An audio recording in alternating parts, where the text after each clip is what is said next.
2012. John Fleming is a Republican congressman from Louisiana and a member of the Tea Party caucus. Sir, it's nice to have you with us. We've seen House Republican leadership all morning. So what are you hearing from Speaker Boehner and Leader Cantor in your meetings about the likelihood of a shutdown? We know the planning is going on, but what is the likelihood? Thomas, that would be very difficult to handicap. Really, the decision is in the hands of the Democrats. We passed H.R. 1, which did cut $61 billion over FY10. We've already taken out $10 billion of that, so we only have $51 billion left to go. And so we're simply waiting for the Democrats. They've offered absolutely nothing in return, so the ball is in their court. So I want to ask you, though, since you are a member of the Tea Party caucus, if there is a compromise to avoid this shutdown, is there going to be a negative reaction from the more conservative members on the Hill, members of the Tea Party caucus? Well, of course, the Tea Party caucus wants to have as much in the way of cuts as possible. They want to get as close to the $61 billion as possible.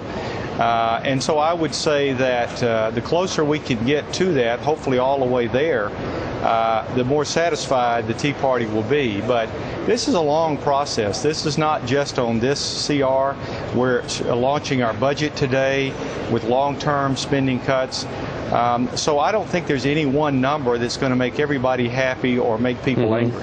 Does the Tea Party have a chokehold, though, on this process moving forward? I mean, is that why we're here at this point right now, where the deadline is looming, coming up at the end of the week, and we're in the budgetary year right now? So explain to all of us what type of influence the Tea Party has had on the process.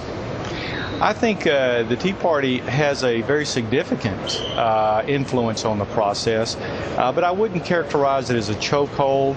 I think that they help give the more conservative members of Congress more reason to feel good and comfortable about anchoring ourselves towards bigger spending cuts. So I think we work in concert. But I would not say that there's any fear or certainly no chokehold or anything like that by the Tea Party. Sir, you talk about bigger spending cuts. So let's talk about the massive cuts that the Ryan plan is putting out there, introducing for fiscal year 2012. The big number is $6.2 trillion in cuts over a 10-year period, also major reforms. Do you feel that that is a really legitimate and also an achievable goal? Absolutely. We have scoring from the CBO. We have input from think tanks like the Heritage Foundation.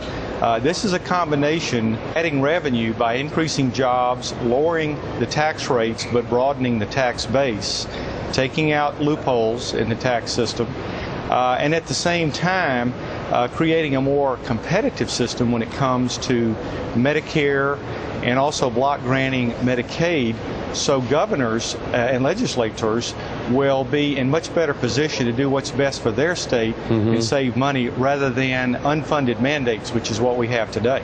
Congressman, while I have you here, I want to address the reports that we've been seeing about BP applying for deep water drilling permits. What's your reaction to this, and do you think that the region is actually ready for BP to step back into that role?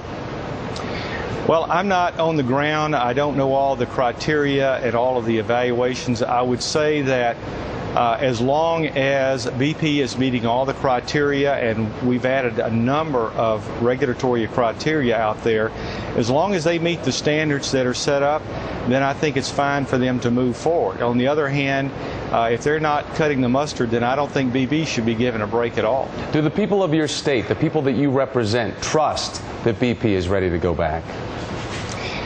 I think the people in my state, the state of Louisiana, what they don't trust is the administration, who continues to chokehold the permits. We have basically a de facto moratorium.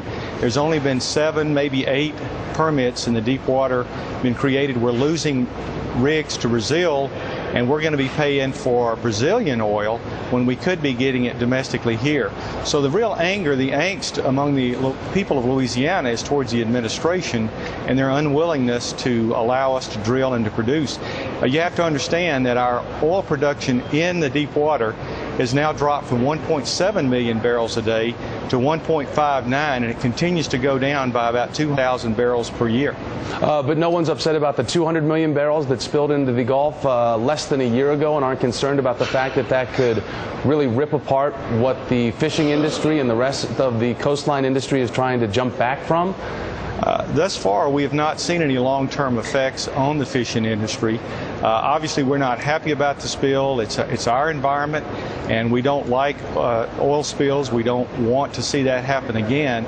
But on the other hand, the oil production and the killing of tens of thousands of jobs that Louisiana citizens have, we see that as a much bigger threat to the state of Louisiana. Congressman, we're going to let you get back to work because we know you got a lot to do. Congressman Fleming, thanks for coming on today. Appreciate it. Thank you, Thomas. Yes, sir. All right, so a graphic